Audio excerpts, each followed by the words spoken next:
Hello, friends. So, as I mentioned in the morning, I have just left the first day here of the summit.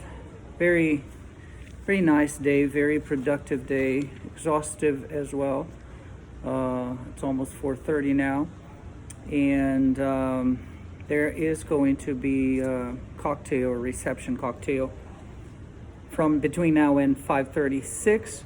So what I'm going to do very quickly here, just to bring a summary, is I am not going to focus on who said what, because there were many, not many, but several speakers. So what I'm going to do is pretty much bring you the highlights of everything, okay? So things that were said here today: Texas was not born as a state. Texas was born as a nation, as a republic. This is a wonderful thing to hear. By the way, before I go there, let me do this before I even forget that. It was, of course, the first thing is, it is so nice to be in the company of like-minded people that have the same values, the same principles that you have, and somehow you feel that you're not doing things in isolation. Somehow you understand. It is very clear to see and to understand that so many things that we do in the local level, we are in the right track, because these guys, the big thought leaders from TPPF, Texas Public Policy Foundation, they are very smart people. They are very well educated people, and they are saying pretty much things that we say in the local level, like work in the local level. Go back to the principles, back to the values. So it was very, very encouraging to see this here. Of course, this is what happens in every single one of the conservative conferences that we attend.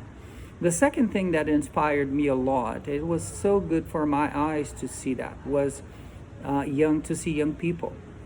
I can tell you that at least 50% of the group that is here, let's say 500 people, around 500 people, at least half of that are young people between 18, 20 years old to 30, 28, 30 years old. So this age group, 20, 30, massively present here. Engaged, very much engaged in asking questions and talking to the older generations, the more experienced generations. Very nice environment here. And of course, we're talking about people from all over Texas, not only West Texas, East Texas, but the entire state of Texas. So let's go to the main highlights of today. Texas was born a nation, not a state. Statehood should mean something. We should not allow anybody to try to erase that. And of course, they were focusing on the power, as I always bring to you, the power of the 10th Amendment that keeps in place the autonomy and the freedoms and the liberties of the states, the protection of the states against the intrusion, against the intervention, against the attacks of the national or the federal government. The Texas we love began before the Declaration of Independence, and this person said the Declaration of Independence was pretty much the formalization of what we call here the spirit of freedom. The spirit of freedom in Texas. Another thing that I took note here, it spoke a lot to my heart. He was talking about the power of words.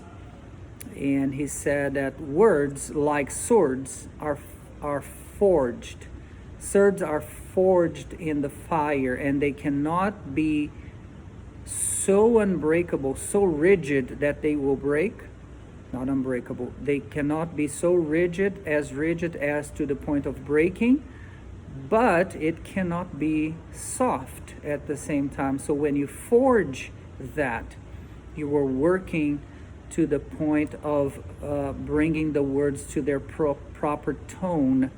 And of course, words are the instruments, the tools that public policy making processes are made of.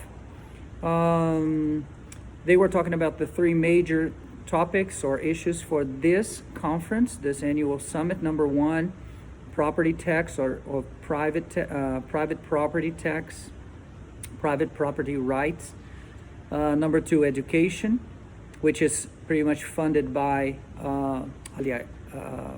education is funded by property taxes. Number two. And number three, of course, the border. These are the three main goals of the whole summit this year. 3 days, today, tomorrow, and Friday. Then they invited a guy to speak, and this guy, one of the things that he's amazing, he's a PhD in public policy, and he's been working for Texas Public Policy Foundation for a long time. But one thing that caught my attention was that he created 20 churches inside of prisons in Texas. So he's not a pastor, but he is a theologian. He loves studying the Bible, and he was even awarded by the governor, by Governor Abbott, in person in the event, a special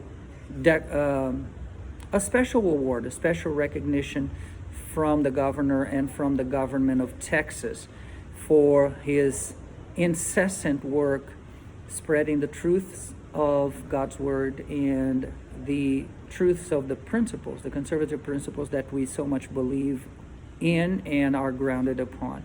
So this guy started 20 churches inside of prisons, and this is a number that is going to be growing because he now has a lot of disciples, many disciples that he is being sending to other prisons around Texas to do that. So things that we never hear about, right? I'm just relaying to you. Number one, for us all to rejoice with him and rejoice in what God has been doing. The Lord never stops working. We know that. But so many times we're so isolated that we don't see that. He was talking about, and I did not have this number, perhaps some of you did, in 30 states of the United States right now, school choice is in the books. It's part of the state law. And that, of course, means freedom for parents to choose which school they want their kids to go to. Oh, the name of this pastor or this doctor is Richard Johnson. You can go to the internet and Google him. Richard Johnson has a his curriculum was read aloud for all of us, and it is amazing. He's doing an amazing job in Texas, and he has just been appointed by the governor for a special and very important position in the Texas state government. Something else that was talked about, policy making is like planting seeds. And I think the Governor Abbott was talking about that. You don't see the results, his point was, you don't see the results of public policy making overnight, like next week, and you sow the seed, and this week you see the fruits and you can harvest the fruits. No, it takes time, and this is why we need to be pounding on, hammering on, keep fighting for the things that we believe are important in the state of Texas for our cities as well. Governor Abbott talked about a massive, very important, and very impactful decision that he as a governor, and of course influencing both the House of Representatives and the Senate in Texas, to sort of, this is my word, okay, homogenization, to make local ordinances in the local level aligned with state laws. For example, in the area of education, for example, in the area of ESG, for example, in the area of border understanding. Of course, border is something that belongs to the federal government. But what he was talking about is that there are so many cities, and he was referring, of course, he was referring to the blue cities in the state of Texas that insist on going on the other direction, to the left. And he is writing legislation, creating legislation along with the majority that he has in both houses of Congress in Texas today in order to outlaw local ordinances that are not in tandem, in harmony with the values and the principles of the people of Texas. So, of course, there is a danger here, and it's implicit, because every single time you create sort of a legislation like this, you are opening doors for somebody tomorrow or the other party to do the same. So I am not a fan of that, not being a fan for 20 years of my life, because I don't see this as an American principle. But anyways, it's something. It is a decision to create something that would bring harmony between the local ordinances and the state laws. He was talking about the largest property tax cut that he signed in Texas history, and this is going to be consolidated this year. Another bill that he is writing with the help of Congress. There's this fly flying around me here. To define or to label cartels, Mexican cartels, as terrorists, so they can be dealt with like terrorists, not only as criminals, but as terrorists. And to classify the production and distribution of drugs as the production of and distribution of poison, which makes the level of the crime go up. It increases, it upgrades the level of punishments and the level of the legal recognition of that crime in the state of Texas. Another number that the governor brought out, 350,000 charter school students in Texas. This is the number of charter school students in the state of Texas right now. I didn't know that. It's a lot. I didn't know that it was that high. 350,000 students study in charter schools in Texas today. He was talking about, again, the seed that became a plentiful harvest in Florida in 2002. 2002. Florida ranked 33rd in the nation in the tests, in the scores of tests, the national tests for math, English, especially math, English. So 20 years ago, Florida ranked 33rd in the nation, and after they implemented school choice, meaning when they allowed parents to choose the best schools for their kids, in 2022, 20 years later, 2 decades later, Florida is right now #1 in the nation in those same tests, which is amazing to see in 20 years how they upgraded, how they increased and perfected things in the educational arena in Florida. And he said, I want to do the same here in Texas as well. I'm not going to reinvent the wheel. This is something that we can do exactly the same as Florida did. We're doing this, consolidating this school choice, on this legislation. Then I went to the ESG. I chose ESG. Let me just tell you which were the other 2 topics. So another topic, this was from 1:30 to 2:45 p.m. One of the topics was parent empowerment, protecting parents' rights to determine their child's education. Of course, this would be awesome for Sister Connie Burns, for example. She loves education.